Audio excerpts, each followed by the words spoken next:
हाय बच्चों, कैसे हैं आप सब। आज हम पढ़ेंगे हिंदी कुमार भारती कक्षा 10वीं पाठ नाम चर्चा। प्रश्नों का उत्तर लिखो। Question answer. तालिका पूर्ण कीजिए। व्यक्ति और उसके बच्चे के लिए सुझाए गए नाम। व्यक्ति नाम: कश्मीरी व्यक्ति, गुलाबो, पंजाबी व्यक्ति, वेलकम, फेयरवेल।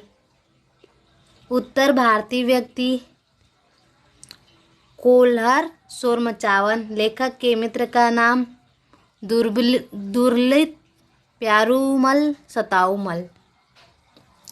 कृति पूर्ण कीजिए। लेखक द्वारा नामों का वर्गीकरण। पहला है फलों के उपयुक्त नाम, दूसरा है नेताओं के अनुरूप नाम। नामों को लेकर किए गए आग्रह। पहला है संतानों के संदर्भ स्वभाव के अनुरूप नामकरण, दूसरा है व्यवसाय के अनुरूप नामकरण। कारण लिखिए। चौथे मकान में रहने वाले पड़ोसी परेशान थे। उत्तर है चौथे मकान में रहने वाले पड़ोसी परेशान थे क्योंकि उन्हें अपने पुत्र के स्वभाव के अनुकूल नामकरण के लिए कोई नाम नहीं मिल पा रहा था।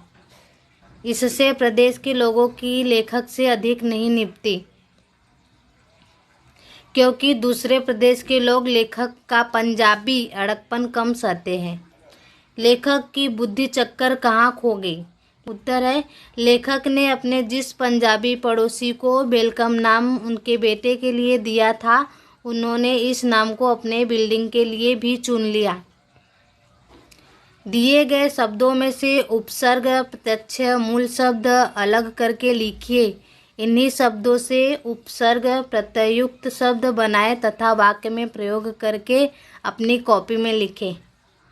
अतिरिक्तता, दृष्टिहीन, प्रतिवर्ष, शिष्टता, अमूल्य, प्रभाती, असंतुष्ट, व्यावसायिक।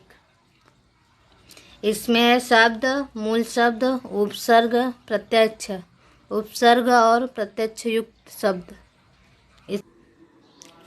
दिए गए शब्दों में से उपसर्ग प्रत्यक्ष मूल शब्द अलग करके लिखिए। इन्हीं शब्दों से उपसर्ग प्रत्यक्ष युक्त शब्द बनाइए तथा वाक्य में प्रयोग करके अपनी कॉपी में लिखिए। अतिरिक्त, दृष्टिहीन, प्रतिवर्ष, शिष्टता, अमूल्य, प्रभाती, असंतुष्ट, व्यावसायिक। ये है चार्ट, आप इसे देख लीजिए, अपने बुक में बना लीजिए। इसमें है शब्द, मूल शब्द, उपसर्ग, प्रत्यक्ष, उपसर्ग और प्रत्यक्ष युक्त शब्द। ये जो यहाँ पे दिया है रुचि, राष्ट्रीयता, अतिरिक्तता, इसी के आधार पे हमको वाक्य प्रयोग बनाना है। इसमें वाक्य प्रयोग, इसमें पहला है सुरुचिपूर्ण। रमेश का कमरा सुरुचिपूर्ण ढंग से सजाया गया है। राष्ट्रीय, हम सभी देशवासियों को अंतर्राष्ट्रीय मसलों पर एक होना चाहिए।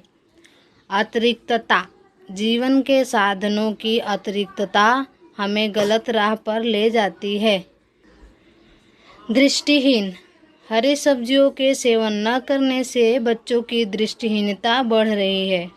प्रतिवार्षिक, अमेरिका में प्रति व्यक्ति का प्रतिवार्षिक आय अधिक है। अशिष्टता, अशिष्टता व्यक्ति के विकास में बाधा होता है। अमूल्य, कोहिनूर एक अमूल्य हीरा है। सुप्रभात, सुप्रभात सुनने से खुशी होती है। असंतुष्ट, असंतुष्ट के कारण प्रायः दुखी जीवन जीते हैं। व्यवसायिक, अव्यवसायिक, अव्यवसायिक स्वभाव वाले व्यक्ति व्यवसाय में सफलता नहीं प्राप्त कर पाते। कोष्ठ के अनुसार निम्न वाक्यों का काल परिवर्तन कीजिए। आवाज अवरुद्ध होती जा रही थी। सामान्य काल, भूतकाल। आवाज अवरुद्ध हो गई। मेम साहब को पर्दे पसंद आए थे। पूर्व वर्तमान काल। मेम साहब को पर्दे पसंद आए। मानव व्यक्ति के समान ही उनकी बाड़ी का निर्माण दोहरा होता है। सामान्य भविष्य काल, मानव व्यक्तित्व के समान ही उनकी बॉडी का निर्माण दोहरा होगा। एक साथ काम पर आएंगे और एक साथ वापस घर लौटेंगे। पूर्व भूतकाल, उत्तर है एक साथ आ चुके होंगे और एक साथ जा चुके होंगे। आप इन दिनों फ्लावर के पात्र पढ़ रहे हैं। पूर्व भूतकाल, उत्तर है आप इस फ्लावर से पात्र पढ़ते थे। बस्ती के लिए यह तूफान प्रलय बनकर आया था। अपूर्व भूतकाल, उत्तर है बस्ती के लिए यह तूफान प्रलय बनकर आ रहा था। मैं घर में रहकर तुम्हारे सब कामों में बाधा डालूंगी। अपूर्व वर्तमान काल, उत्तर है मैं घर में रहकर तुम्हारे सब कामों में बाधा डाल रही हूँ। मैं एक चीज़ पर लिखना करती हूँ। अपूर्व भूतकाल, नहीं, मैं एक चीज़ पर लिखना शुरू कर रही हूँगी। आकृति में दिए गए वाक्य का काल पहचान कर निर्देशानुसार काल परिवर्तन कीजिए। अपूर्व भूतकाल, इसमें आएगा बेटे के दफ्तर का बड़ा साहब घर आ रहा था। सामान्य वर्तमान काल में आएगा बेटे के दफ्तर का बड़ा साहब घर आता है। सामान्य भविष्य काल में आएगा बेटे के दफ्तर का बड़ा साहब घर आएगा। पूर्व भविष्य काल में आएगा बेटे के दफ्तर का बड़ा साहब घर आ चुका होगा। पूर्व वर्तमान काल में बेटे के दफ्तर का बड़ा साहब घर आया। सामान्य भूतकाल में आएगा बेटे के दफ्तर का बड़ा साहब घर आया। अपूर्व वर्तमान काल में आएगा बेटे के दफ्तर का बड़ा साहब घर आ रहा है। पूर्व भूतकाल में आएगा बेटे के दफ्तर का बड़ा साहब घर आया था। अपूर्व भविष्य काल, बेटे के दफ्तर का बड़ा साहब घर आ रहा होगा।